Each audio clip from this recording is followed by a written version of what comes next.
जिसके बारे में गोस्वामी तुलसीदास जी ने लिखा है, सखिन मध्य सिया सोहती कैसे, छविगन बीच महाछवि जैसे। मैं उस उक्ति के साथ यहाँ आया हूँ। सर्वप्रथम पंडित राजकुमार शुक्ल का जयंती समारोह है, अवतरण दिवस है। अपने विचारों के पुष्प और भाव के चंदन से उनका अभिनंदन करते हैं, उनको श्रद्धांजलि अर्पित करते हैं। बहुत देर से आप लोगों के मध्य हूँ, अच्छा लग रहा है सुन करके। कुछ छात्र नवयुवकों को सुना, लगता है कि उन्होंने पढ़ा है, गांधी को भी पढ़ा है, नेहरू को भी पढ़ा है, राजेंद्र बाबू को पढ़ा है। एक तथ्य मैं सबसे पहले आप लोगों को उजागर करना चाहता हूं। जो पंडित शुक्ल सारण्य प्रमंडल से चंपारण गए, उनका पूर्वज सारण्य और चंपारण, जो सारे तत्वों का बगीचा है, वहीं से वो हथुआ राज के अस्तित्व के बाद वो बेतिया राज में गए। अब सोच सकते हैं कि कैसे गए, मैं उसके विस्तार में नहीं जाऊंगा, लेकिन इतना जरूर कहूंगा कि जिस खानदान में राजकुमार शुक्ल जैसा बेटा पैदा लिया हो, उसके खानदान के ऊपर वाले पीढ़ी क्या होंगे। इसलिए उसके मान सम्मान के साथ यह हथुआ राज से बेतिया राज बुलाया गया। पंडित राजकुमार शुक्ल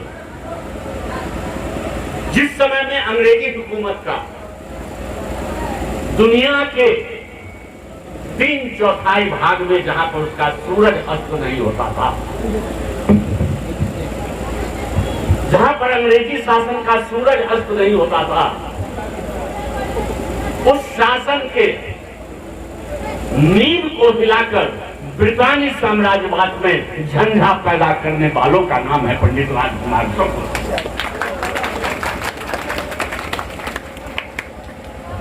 जीडी तेंदुलकर लिखते हैं, अभी कुछ लोग कह रहे थे, कुछ छात्र लोग, नए लोग जो भी पढ़े नहीं हैं, लिखे नहीं हैं, अभी उनको पढ़ना है, अभी पढ़ रहे हैं, वो जिज्ञासु हैं। इतिहास के पन्ने में तो वो स्वर्णाक्षरों में अंकित है। जिस तरह से सोने के फ्रेम में आईना को मर दीजिएगा, फिर भी वो झूठ नहीं बोलेगा। इसलिए इतिहास कभी झूठ नहीं बोलता। इतिहास में कहीं न कहीं वह आभास विद्यमान है। राजकुमार शुक्ल जी का चंपारण सत्याग्रह बहुत संवेदनशील शब्द है। डॉक्टर राजेंद्र प्रसाद इसी धरती के थे। उन्होंने अपने जीवनी में लिखा है कि चंपारण सत्याग्रह भारत के लिए एक अनमोल उपहार है। मैं कुछ आपको कहना चाहता हूँ। एक कथा है, छोटा सा सुन लीजिए। चंपा अड़ियन, जहां चंपा का बागीचा हो, चंपा का बाग हो। दुर्भाग्य है कि जब मैं चंपारण की, मैं सरकारी पदाधिकारी, 30 साल तक 40 साल तक सरकार का सेवा किया है। सरकारी कार्यों में जहां तहां जाना पड़ता था। कभी पटना से बेतिया, तो कभी मोतिहारी, तो कभी मुजफ्फरपुर, तो कभी सीवान, तो कभी गोपालगंज, क्रम में आया जाया करता था। जब मैं चंपारण गया तो मेरे जिज्ञासा मन में ये जिज्ञासा बनी हुई थी कि चंपारण में जाएंगे तो चंपा का बगीचा हमें मिलेगा और चंपा का बाग हमें मिलेगा। बड़ा सुखद अनुभूति था भीतर। लेकिन जब मैं गया, जब चंपारण के क्षेत्र में पहुंचा, तो मैंने पूछा कि भाई चंपा के फूल का कहीं पर हमको एक बगीचा तो दिखला दीजिए। तो नहीं, ये तो कहने की बात है, कहाँ है कोई बागीचा। अंत में होते होते सायंकाल हुआ, कई जगह गए, एक सरकारी समारोह में गया तो एक दंत कथा पता चला। बड़ा गौर से सुनिएगा आदित्य बाबू, मैं अभी तक आपका नाम नहीं लिया है क्योंकि आप विद्वान आदमी हैं। उस चंपारण में एक चंपा नाम की रानी थी जिसको द्वैत क्रीड़ा का बड़ा शौक था। द्वैत क्रीड़ा आप लोग समझ रहे हैं, जिसको हम लोग ठेठ भाषा में जुआ कहते हैं।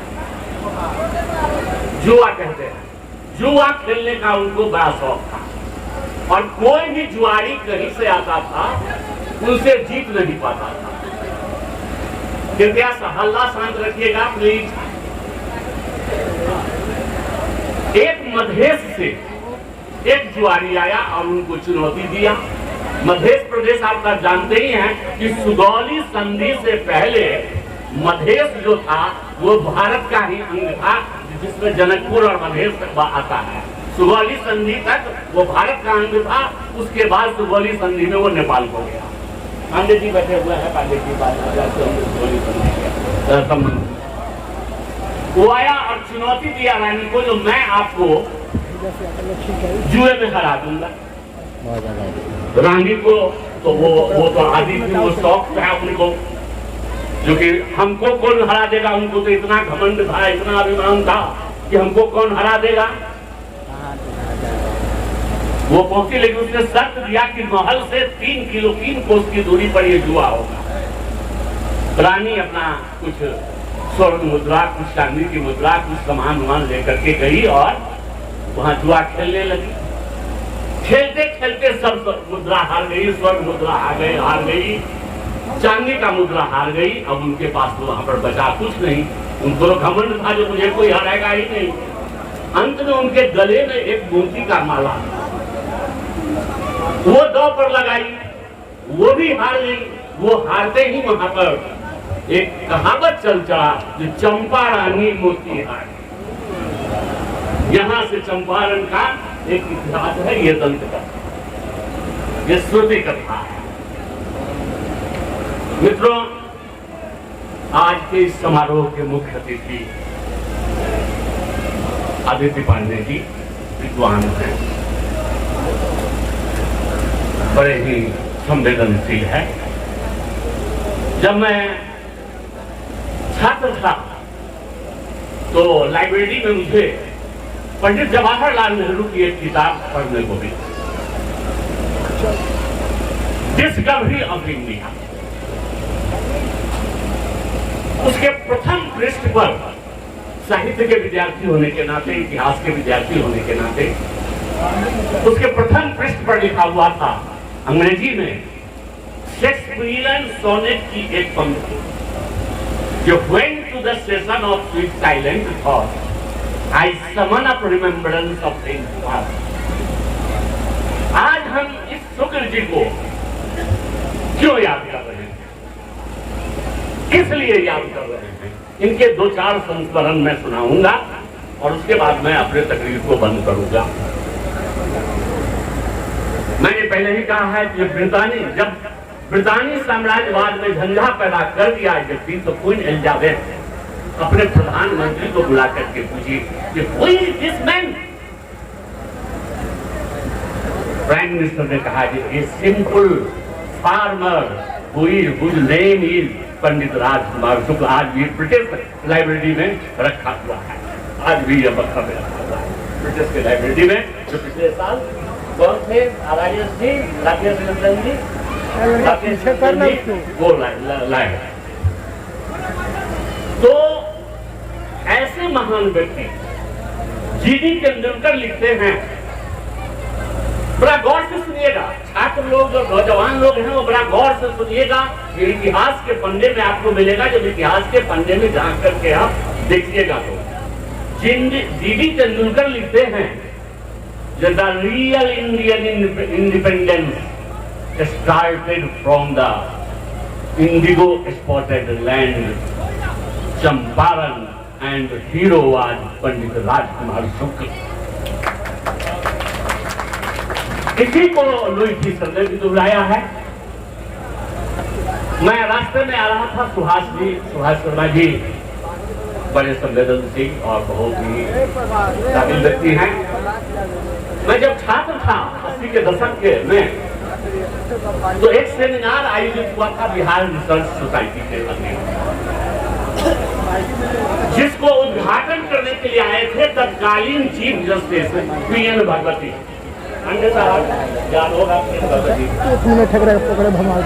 और उसकी अध्यक्षता कर रहे थे doctor J C Jha, the great historian of the India, जो पटना यूनिवर्सिटी के वाइस चांसलर हुए, पटना यूनिवर्सिटी के हेड ऑफ द डिपार्टमेंट हुए और इंडियन हिस्टोरिकल सोसाइटी के मानद अध्यक्ष भी हुए, doctor J C Jha. Doctor J C Jha ने कैटेगोरिकली स्ट्रेस देकर के कहा, जो अगर राजकुमार शुक्ल नहीं होते तो भारत 1947 में आजाद नहीं होता। ये था राजकुमार शुक्ल का योगदान। मैं 2-3 संस्मरण उनका सुनाऊंगा। बहुत से बातें आप लोगों के सामने में आई है। एक अच्छे काश्तकार थे, 600 बीघा जमीन था उनके पास, 700 गाय भैंसे थी उनके पास, 4 मौजे था उनका, गोनाहा, मुरला भरवी और सभी जगह उनका घर था। अंत में अंग्रेजों से लड़ते लड़ते, एसी अमल से लड़ते लड़ते उनके पास बच गया 3 कट्ठा जमीन। एक दिन देवपति, जो बेटी मुखाग्नि थी, आप सभी को पता होगा, जो उनको पुत्री ने मुखाग्नि आज से 100 वर्ष पहले 1929 में दी थी। इस समय में महिलाओं को श्मशान में जाना भी वर्जित था। उस समय में उनकी पुत्री उनको मुखाग्नि दी थी। वो पूछी कि पिताजी, सब तो आपने बेच दिया, लेकिन ये 3 कट्ठा जमीन क्यों बचेगा? पंडित जी गंभीर होकर के मुस्कुरा के जवाब देते हैं, यह 3 कट्ठा जमीन बेच करके अंग्रेजी हुकूमत का मैं सलाह और आगे क्या देशभक्ति। इस देशभक्ति की बात सुन के सभी के आंखों में आंसू आ गया। केवला कुमार को भी, क्योंकि उनकी पत्नी थी। ठीक 15 मिनट के बाद एक पत्र आता है, 1929 की यह घटना है सर। एक पत्र आता है जो अखिल भारतीय कांग्रेस कमेटी, वो आजीवन अखिल भारतीय कांग्रेस कमेटी के सदस्य थे, जवाहरलाल नेहरू उस समय में उससे एक चिट्ठी आता है जो इस बार कांग्रेस पूर्ण स्वराज की घोषणा करेगी। ये चिट्ठी उनको मिलती है और उनको विश्वास हो जाता है कि अब हमारा देश आजाद होगा, और वो गेना साहब को बुला करके वो 3 कट्ठा जमीन बेच लेते हैं और वो पैसा लेकर के चल देते हैं 1929 में सुबह की कांग्रेस अधिवेशन में।